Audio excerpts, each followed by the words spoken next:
gonna replace my windshield washer fluid reservoir tank. Stock one cracked on me like years ago, right there.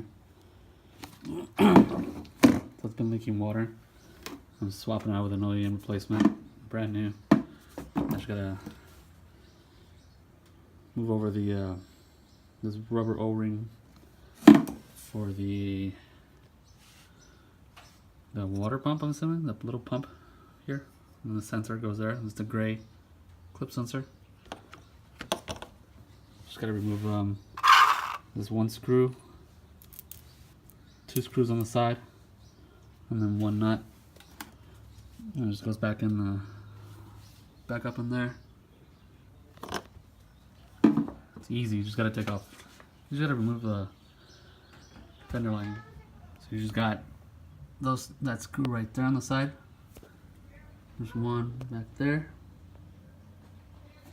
The nut. The harness clip. Pump. Route the line there. And then you just clip the sensor back on, and it's this gray one.